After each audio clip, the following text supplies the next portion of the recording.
دہر، جو ہمیشہ روزہ رکھتا ہے اس نے کوئی روزہ رکھا ہی نہیں. کیا مطلب؟ یہ تو اس نے اپنی ہیبٹس بدل لی ہیں. ہیبٹس ہو گئی ہیں یہ کہ سارا دن بھر نہیں کھانا، صبح کھانا شام کو کھانا، بس. یہ تو اس نے اپنی ہیبٹ بدل لی ہے، روزہ ہیبٹ بن گیا اس کا. ما صام من صام الدہر، جس نے ہمیشہ روزہ رکھا اس نے کوئی روزہ رکھا ہی نہیں. اس لیے کہ روزہ تو در حقیقت اس شخص پر شاخ گزرتا ہے جس کو عادت ہے دن میں کھانا کھانے کی. اس کو دن کے اندر 3 کھانے کھانے کی عادت ہے، تبھی تو وہ شاخ گزرے گا. اگر وہ عادت ہی آپ نے بدل لی ہے تو ظاہر بات ہے کہ پھر روزے کی جو برکت ہے وہ تو ظاہر نہیں ہوگی. تو بہرحال اس اعتبار سے غور کیجئے کہ یہ پہلا حکم جو ہے روزے کا، لعلکم تتقون، تاکہ تمہارے اندر تقوی پیدا ہو جائے، اپنے نفس پر کنٹرول پیدا ہو. اس کا گھوڑے کا سوار ہے. اب اگر گھوڑا منہ زور ہے اور سوار کے قابو میں نہیں ہے تو کیا نتیجہ نکلے گا؟ اب وہ گھوڑے کے اختیار میں ہے، سوار صاحب کی جان جو ہے وہ جا کر پٹک دے کہیں، کسی کھائی میں گرائے، کسی اور جگہ گرائے، وہ تو گویا کہ اس کے رحم و کرم پر ہے. ہاں اگر سوار تکڑا ہے اور سوار نے جو ہے گھوڑے کو قابو میں کیا ہوا ہے، اس کی رانوں میں بھی جان ہے، دبایا ہوا ہے گھوڑے کو اپنی رانوں کے درمیان، تو ظاہر بات ہے کہ اب یہ گھوڑا جو ہے بہت بڑی ایسٹ ہے اس کے لیے. اب گھوڑا ادھر جائے گا جدھر سوار لے جانا چاہے گا. سوار اپنے مقصد، اپنی منزل تک پہنچے گا گھوڑے کے ذریعے سے. اور اگر برعکس ہے، جیسا کہ میں عرض کر چکا ہوں، تو وہ سوار جو ہے وہ گھوڑے کے رحم و کرم پر ہے. یہی معاملہ ہے. ہماری خودی یا ہماری انا یا ہمارا ایگو، یہ در حقیقت یہ راکب ہے، اور ہمارا وجود حیوانی یہ مرکب ہے، یہ گھوڑا ہے. اگر ہم قابو یافتہ ہوں اپنے اس گھوڑے کے اوپر تو یہی جسم ہمارے لیے ایک بہت بڑا ایسٹ ہے. ہاتھوں سے نیکی کمائیں گے، پاؤں سے نیکی کمائیں گے، آنکھوں سے نیکی کمائیں گے، کانوں سے نیکی کمائیں گے، یہ ساری نیکیاں کمانے کا ذریعہ بن جائے گا.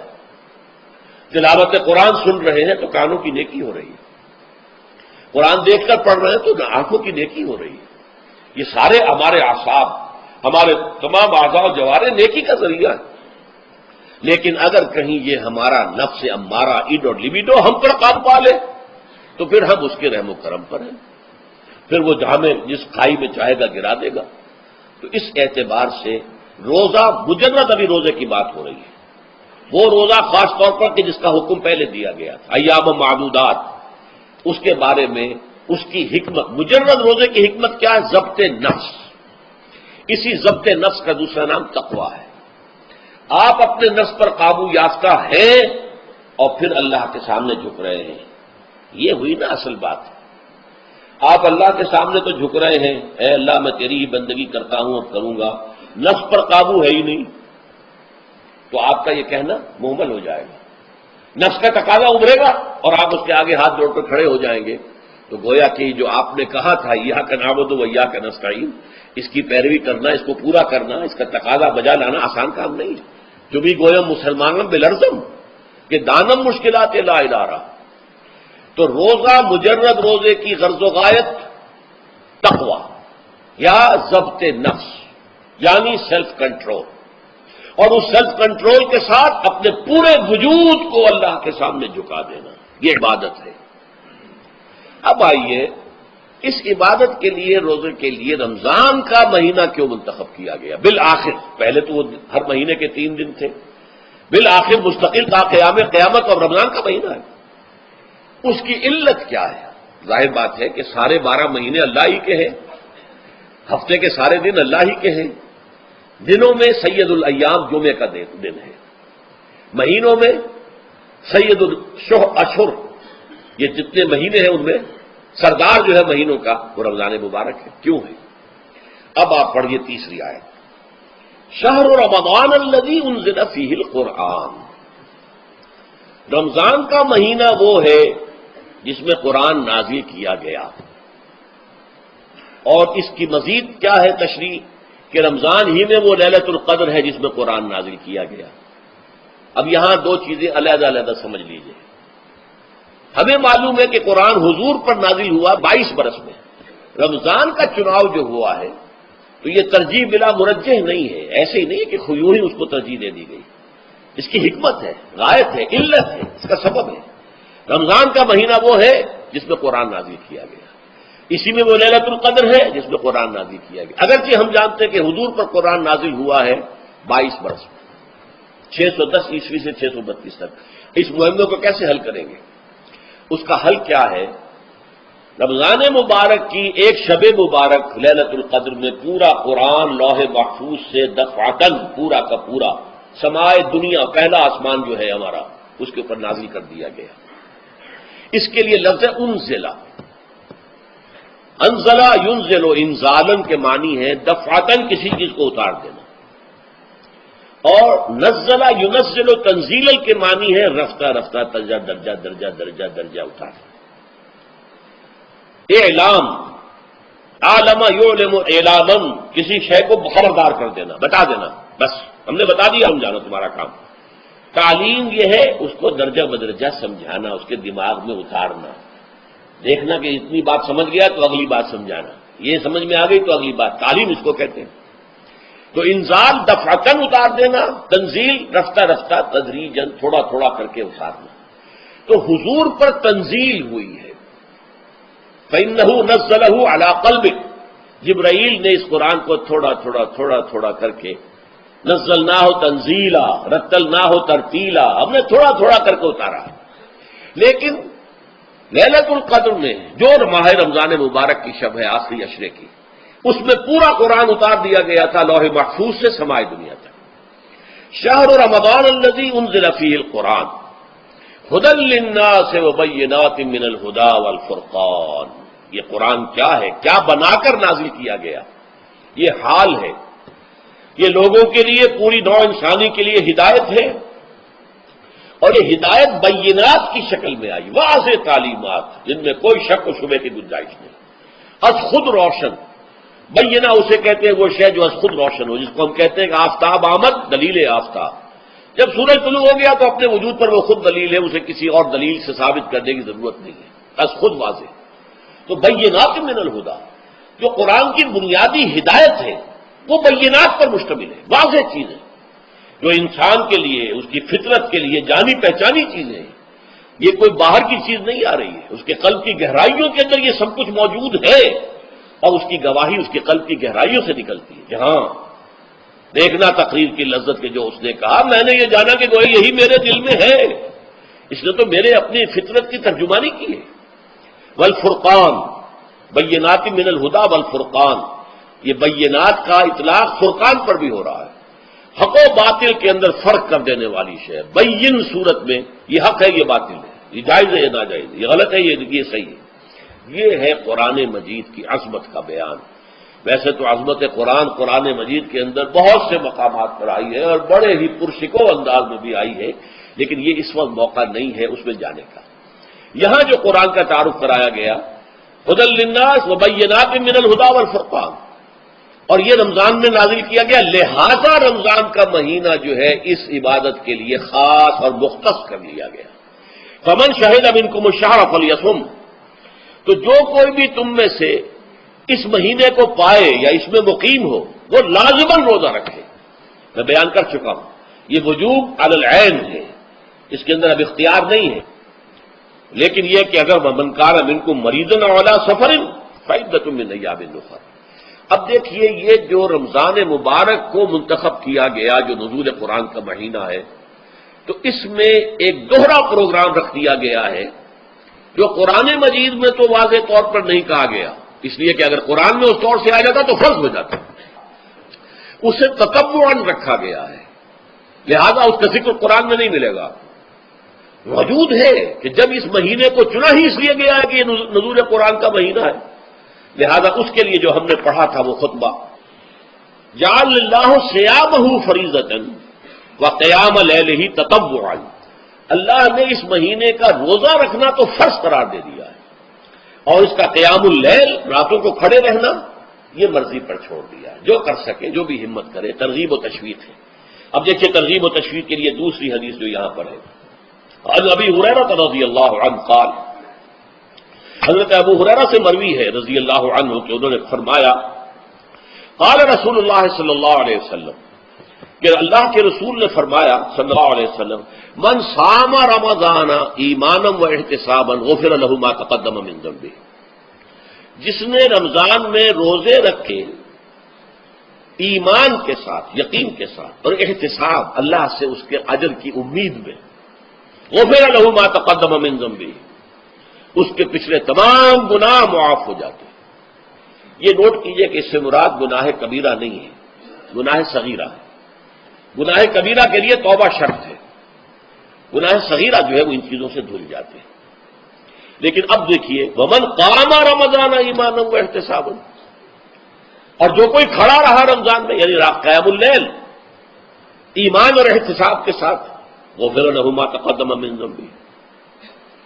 اب تیسری بات، ومن قام لیلۃ القدر ایمانا واحتسابا، اور جو کھڑا رہا قیام اللیل جس نے کیا ہے لیلۃ القدر میں ایمان اور احتساب کے ساتھ، غفر لہ ما تقدم من ذنبہ، متفق علیہ۔ یہ حدیث بخاری اور مسلم دونوں کی ہے۔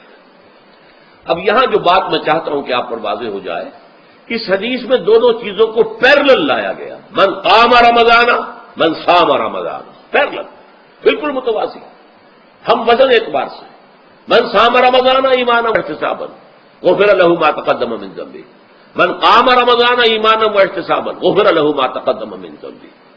اب سوال پیدا ہوتا ہے قیام اللیل سے مراد کیا ہے؟ یہاں پہ میں تراویح کا جو پس منظر ہے وہ بیان کر دینا چاہتا ہوں۔ دیکھیے جیسا کہ ہم نے خطبے میں بھی دیکھ لیا، اللہ نے قیام اللیل جو ہے اسے فرض نہیں ٹھہرایا، تطوعا، قرآن مجید میں بھی اس کا کوئی ذکر نہیں، احادیث میں اس کی تشویق و ترغیب پوری موجود ہے۔ ایک اور حدیث بھی ہم بعد میں پڑھیں گے اس پر۔ اس کا پس منظر کیا تھا کہ اس کو چھوڑ دیا گیا۔ اب ظاہر بات ہے مسلمانوں میں کمزور بھی ہیں، مسلمانوں میں وہ مزدوری کرنے والے بھی ہیں، روزہ تو فرض ہے ان پر، چاہے مئی کا مہینہ ہے اور گندم کاٹنی ہے، روزہ تو پھر بھی رکھنا ہوگا، یہ سب کچھ ہے۔ لیکن یہ کہ رات کو پھر کھڑے رہنا ان کے لیے، جاگنا ممکن نہیں، لہذا ان کے اوپر یہ چیز فرض نہیں۔ حضور نے تراویح کی نماز یا قیام اللیل نہ اسے فرض قرار دیا، نہ اس کے بعد جماعت کوئی اہتمام کیا مستقل، صرف 3 راتیں آپ نے جماعت کروائی ہے، اس میں 8 رکعتیں آپ نے پڑھی ہیں کہ جو آپ کا معمول تھا تہجد کا وہ پڑھی، اور تہجد کے وقت ہی جماعت کرائی ہے۔ یہ ہے وہ حدیث۔ اس کے علاوہ کسی نماز تراویح جو ہے جو ہم پڑھتے ہیں 20 رکعتیں عشاء کے ساتھ متصل، اس کا کوئی ذکر نہ دور نبوی میں ہے نہ دور صدیق اکبر میں ہے۔ یہ دور حضرت عمر کی خلافت میں ہوا ہے، اور ہم نہیں کہہ سکتے کتنے سال کے بعد ہوا ہے۔ حضرت عمر رضی اللہ تعالیٰ عنہ کی خلافت کا دور جو ہے وہ تو 10 برس ہے، ہو سکتا ہے 5 برس کے بعد ہوا ہو، 6 برس کے بعد ہوا ہو، 12 ہوا ہے ان کے عہد میں۔ حضرت عمر ایک مرتبہ مسجد میں داخل ہوئے، مسجد نبوی میں، تو دیکھا کہ کچھ لوگ 8، 10، 12 جو ہے وہ ایک جو ہے حافظ کے پیچھے کھڑے ہوئے اور قرآن سن رہے، کچھ دوسرے کونے میں کھڑے ہیں، کچھ کہیں اور کھڑے ہیں، مختلف جماعتیں ہو رہی ہیں۔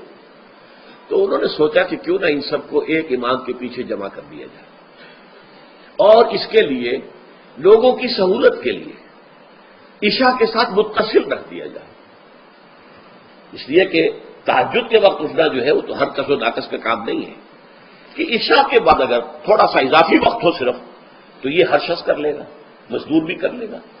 لہذا آپ نے یہ نظام تجویز فرمایا کہ عشاء کے متصل بعد 20 رکعت نماز پڑھی جائے اور ایک امام کے پیچھے پڑھی جائے۔ یہ گویا کہ اجتہاد ہے حضرت عمر رضی اللہ تعالی عنہ، اس کو آپ نے خود بدعت بھی قرار دیا ہے، لیکن بدعت حسن۔ بدعت کس اعتبار سے؟ لغوی اعتبار سے، نئی بات، اس لیے کہ حضور کے زمانے میں نہیں تھی، تو یہ اس طریقے سے ایک نئی بات ہے۔ لیکن یہ بات چونکہ بہت اچھی ہے، بہت عمدہ ہے، آپ جب یہ نظام چل پڑا تو ایک دن مسجد میں آئے، دیکھا کہ بڑی بھری مسجد ہے، صحابہ کھڑے ہیں اور ایک امام کے پیچھے قرآن سن رہے ہیں۔ آپ نے فرمایا نعم البدعۃ ھذہ، یہ جو ہم نے نئی بات شروع کی ہے یہ بہت اچھی ہے، بہت عمدہ ہے۔ اب یہاں سے فرق واقع ہو گیا ہے۔ ایک تو اہل تشیع جو ہے وہ تو ویسے ہی حضرت عمر سے بہت دشمنی رکھتے ہیں، عناد رکھتے ہیں، تو حضرت عمر کے اجتہادات سے انہیں نفرت ہے، انہیں دوری ہے، چاہے وہ کوئی سا بھی حضرت عمر کا اجتہاد ہو۔ ہمارے ہاں اہل حدیث حضرات بھی در حقیقت حضرت عمر یا کسی اور خلیفہ راشد کے فعل کو وہ سمجھتے ہیں کہ یہ ایگزیکٹو آرڈرز ہیں، یہ ہمیشہ کے لیے نہیں ہے۔ حضرت عمر نے اپنے دور میں ایک نظام قائم کیا، ان کے دور کے لیے ٹھیک تھا، یہ ہمیشہ کے لیے نہیں۔ ہمیشہ کے لیے وہ 8 ہی رکعتوں کے قائل ہیں، وہ تہجد والے، لیکن اس میں بہرحال انہوں نے بھی خود یہ اضافہ کیا ہے کہ وہ 8 رکعتیں وہ عشاء کے ساتھ متصل پڑھتے ہیں، تہجد کے وقت تو نہیں پڑھتے۔ اور حضور نے تو صرف 3 روز جو ہے وہ کرائی تھی جماعت، وہ لوگ 30 دن یا 29 دن پڑھ رہے ہیں، تو اضافہ تو انہوں نے بھی کر دیا، وہ نظام میں تبدیلی تو ہو گئی۔ لیکن اہل سنت جو کہلاتے ہیں، ہمارے جو 4 جو ہیں، جو ہمارے مسلک ہیں، حنفی، مالکی، شافعی، حنبلی، ان کا اتفاق ہے اس پر حضرت عمر کا، کیونکہ ان کے سامنے اصول یہ ہے کہ حضور نے فرمایا علیکم بسنتی وسنت الخلفاء الراشدین المہدیین، تم پر لازم ہے کہ میری سنت کو پکڑو مضبوطی کے ساتھ، اور میرے خلفاء راشدین مہدیین جو ہیں ان کی سنت کو پکڑو۔ اس اصول سے یہ چاروں فقہیں جو ہیں حضرت عمر کے اجتہادات جو ہیں ان کو بھی پابندی سمجھتے ہیں کہ تمام عمر کے لیے قیامت تک کے لیے امت مسلمہ پر ان کی پیروی لازم ہے، لہذا اس میں اجماع ہے۔ اور یہاں تک کہ یہ سب سے آخری جو اس میں مسلک پیدا ہوا ہے زمانی اعتبار سے، سب سے پہلے مسلک جو ہے حنفی پیدا ہوا ہے، پھر مالکی پیدا ہوا ہے، پھر شافعی پیدا ہوا ہے، اور پھر حنبلی آخری ہے۔ اور امام احمد ابن حنبل بہت بڑے محدث بھی ہیں، مسند احمد ابن حنبل جو ہے وہ بہت بڑی کتاب ہے، بہت اہم کتاب ہے، جامع کتاب ہے، تو ان کے ہاں بھی 20 رکعتیں ہیں۔ چنانچہ حرمین شریفین میں، سعودی عرب میں، مکے اور مدینہ منورہ میں جو نماز تراویح ہوتی ہے اس کی 20 رکعتیں ہیں، لیکن اہل حدیث حضرات جو ہے وہ اس 8 کے اوپر اتفاق کرتے ہیں۔ بہرحال یہ ایک اختلاف ہے جو میں نے اس کا پس منظر بیان کر دیا، لیکن اس 20 رکعت نماز سے ادا کرنے سے جو کہ زیادہ سے زیادہ 50 منٹ یا 1 گھنٹہ لگتا ہے، اس سے وہ قیام اللیل کا حق ادا نہیں ہوتا۔ قیام اللیل کا تو کچھ اور ہی تقاضا ہے۔ قیام کسے کہتے ہیں؟ یہ سورہ مزمل سے واضح ہوتا ہے، یا ایھا المزمل قم اللیل الا قلیلا نصفہ او انقص منہ قلیلا او زد علیہ ورتل القرآن ترتیلا۔ آدھی رات یا آدھی رات سے کچھ کم، یعنی تہائی رات، یا آدھی رات سے کچھ زائد، 2/3 رات، یہ ہے قیام اللیل۔ چنانچہ سورہ مزمل ہی کی آخری آیت جو دوسرا رکوع مشتمل ہے جس پر، اس میں صاف کہہ دیا گیا ان ربک یعلم انک تقوم ادنی من ثلثی اللیل ونصفہ وثلثہ وطائفۃ من الذین معک۔ اے اللہ کے نبی، اللہ خوب واقف ہے کہ آپ بھی اور آپ کے ساتھ ایک جماعت بھی رات کو کھڑی رہتی ہے، 2/3 رات یا آدھی رات یا 1/3 رات۔ تو یہ سارا معاملہ جو ہے قیام اللیل کا، گویا کہ کم سے کم 1/3 رات پر اس کا اطلاق ہو سکے گا، یہ نہیں کہ 1 گھنٹے۔ اور کس کے ذمن میں دیکھیے حدیث پڑھیے، تیسری حدیث ہے عبداللہ ابن عمرو ابن العاص رضی اللہ تعالی عنہ۔ یہ وہی عبداللہ ابن عمرو ہے جن کی میں نے آپ کو حدیث پہلے سنائی ہے۔ یہ ساری رات کھڑے رہتے تھے، پوری رات، اور ہر روز روزہ رکھتے تھے، جس پر حضور نے منع کیا، لا تفعل، مت کرو ایسا۔ رضی اللہ عنہما، یہ خود بھی صحابی ہیں اور ان کے والد عمرو بن العاص بھی صحابی ہیں۔ ان رسول اللہ صلی اللہ علیہ وسلم قال، کہ اللہ کے رسول صلی اللہ علیہ وسلم نے فرمایا الصیام والقرآن یشفعان للعبد، روزہ اور قرآن بندے کے حق میں شفاعت کریں گے۔ یقول الصیام، روزہ یہ عرض کرے گا اللہ کی جناب میں، اے رب پروردگار، انی منعتہ الطعام والشہوات بالنہار، میں نے تیرے اس بندے کو دن کے دوران کھانے پینے سے اور اپنی شہوت کا تقاضا پورا کرنے سے روکے رکھا، یہ میری وجہ سے روکا رہا، تو میری شفاعت اس کے حق میں قبول فرما، فشفعنی فیہ، میری شفاعت اس کے حق میں قبول فرما۔ ویقول القرآن، قرآن کیا کہے گا؟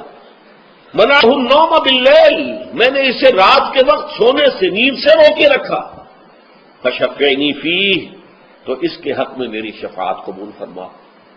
حضور فرماتے فیشفعان، ان دونوں کی شفاعت قبول کی جائے گی۔ یہ ہے قیام اللیل۔ یہ قیام اللیل صرف تراویح کی نماز سے جو پڑھ لی جاتی ہے، اور ہمارے ہاں تو یہ ہے، وہاں کم سے کم یہ تو تھا، صحابہ کرام کھڑے ہوتے تھے تو جو قاری پڑھ رہا ہوتا تھا وہ ان کے دل میں اترتا رہتا تھا، اس کا مضمون اور مفہوم جو ہے ان کو معلوم ہے، لہذا وہ اس کی زبان سے نکلا ہوا ہر لفظ ان کے قلب کی گہرائیوں تک اتر رہا ہے۔ یہاں تو یہ ہے پیرٹ لائک حافظ ہے، اسے خود پتہ نہیں میں کیا پڑھ رہا ہوں، اکثر حفاظ جو ہیں وہ عالم تو نہیں ہوتے، اور جو سن رہے ہیں انہیں کچھ پتہ نہیں ہم نے کیا سنا ہے، تو ٹھیک ہے، کم سے کم ثواب تو انہیں ملے گا کہ انہوں نے وقت نکالا ہے، 1 گھنٹہ ہی اضافی صحیح، لیکن بہرحال اس کا وقت تو انہوں نے نکالا ہے، محنت کی ہے، کھڑے رہے ہیں، ثواب ملے گا۔ لیکن جو مقصد ہے وہ حاصل نہیں ہوتا. اس مقصد کے حصول کے لیے اول تو قیام اللیل کی کم سے کم مدت 1/3. اگر کوئی شخص فرض کیجئے کہ اس کے ہاں کوئی اور انتظام نہیں ہے، جیسا کہ ہمارے ہاں ہم نے انتظام کیا ہے، بڑے بڑے شہروں میں دورہ ترجمہ قرآن، اس میں ہمیں 5 گھنٹے لگ جاتے ہیں، نصف شب کے قریب جو ہے معاملہ ہو جاتا ہے. اس میں کیا ہوتا ہے کہ ہر 4 رکعت سے پہلے جو اس کے اندر پڑھا جانا ہے حصہ قرآن کا، اس کا پہلے ہم مطالعہ کرتے ہیں بیٹھ کر، ترجمہ اور کچھ موٹے موٹے نکات کی جو ہے وضاحت. پھر کھڑے ہو گئے اور قاری صاحب کے پیچھے 4 رکعتوں کے اندر وہ 4 رکوع یا جتنے بھی ہیں پڑھ لی، سن لی. پھر بیٹھ گئے 4 کے بعد پھر اگلی 4 رکعتوں کے اندر جو کچھ پڑھا جانے والا ہے اس کا ترجمہ کی تفہیم ہو گئی، پھر کھڑے ہو گئے، پھر سن لیا. اس طریقے سے 5-6 گھنٹے میں تراویح ختم ہوئی. تو تراویح بھی ہو گئی، حضرت عمر کے اجتہاد پر عمل بھی ہو گیا، 20 تراویح ہو گئی. لیکن یہ ہے کہ اس کے ساتھ جو اصل غرض و غایت ہے قیام اللیل کی، وہ بھی حاصل ہو گئی. یہ ہم نے 17 سال پہلے شروع کیا تھا یا 18 سال پہلے، اور وہ انشاءاللہ اللہ کے فضل و کرم سے اب چل رہا ہے، بڑے بڑے شہروں میں ہو رہا ہے. تو اس سے در حقیقت وہ غرض و غایت، وہ حکمت جو ہے پوری ہوتی ہے کہ یہ دونوں چیزیں پیرلل ہیں. من صام رمضان ایمانا واحتسابا غفر له ما تقدم من ذنبه ومن قام رمضان ایمانا واحتسابا غفر له ما تقدم من ذنبه. تو صیام اور قیام جو ہے ان دونوں کا حق ادا ہو جاتا ہے. تو یہ ہے شہر رمضان الذی انزل فیہ القرآن هدى للناس وبینات من الهدى والفرقان فمن شهد منکم الشہر فلیصم ومن كان مريضا او على سفر فعدة من ایام اخر يريد الله بكم اليسر ولا يريد بكم العسر ولتكملوا العدة ولتكبروا الله على ما هداكم ولعلكم تشكرون. اب جو آخری لفظ ہے لعلکم تشکرون، اب اس کی وضاحت سمجھیے. اور رمضان کے یہ 2 پروگرام جب پیرلل ہو جائیں گے، جب دونوں کی پابندی کی جائے گی، تو اس کا حاصل کیا ہے؟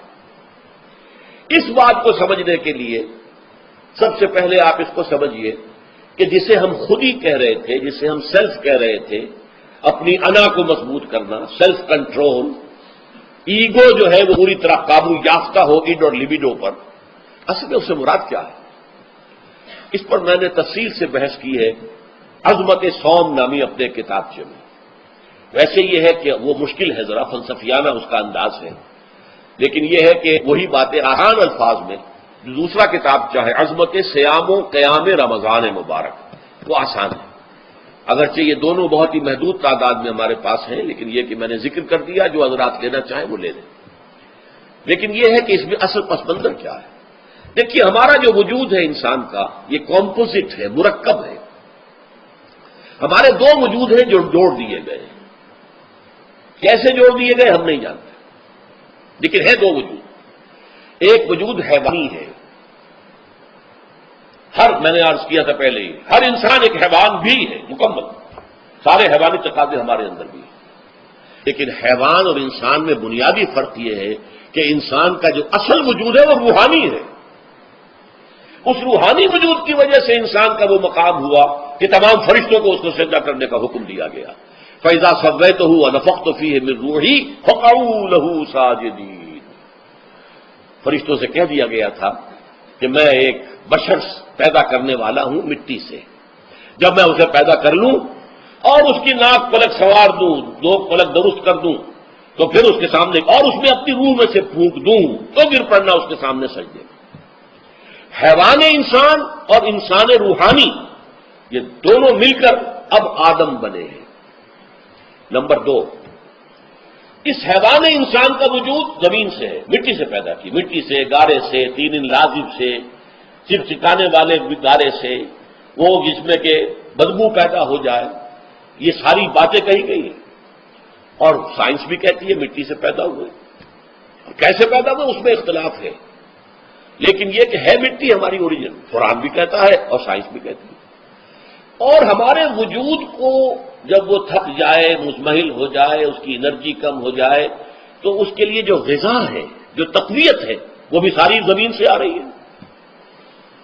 آپ نے پھل کھائے، آپ نے گندم کھائی، آپ نے چاول کہاں سے آ رہے ہیں؟ اچھا، بکری کا گوشت کھایا تو بکری کا گوشت کس چیز سے بنا ہے؟ اس نے گھاس کھائی ہے، اس نے پتے کھائے ہیں، وہیں سے تو بنا ہے نا. الٹیمیٹ سورس آپ کے وجود حیوانی کے لیے جو آ رہی ہے وہ زمین ہے. وجود روحانی کو بھی تقویت کی ضرورت ہے، وہ بھی مزمحل ہوتی ہے، کمزور ہو جاتی ہے. خاص طور پر جبکہ وجود حیوانی کا اس پر غلبہ ہو جائے تب تو یوں سمجھیے کہ وہ بالکل بے ہوش ہو کر موت کے قریب پہنچ جاتی ہے. اس کی تقویت، اس کی غذا وہیں سے آئی ہے، یہاں سے روح آئی ہے.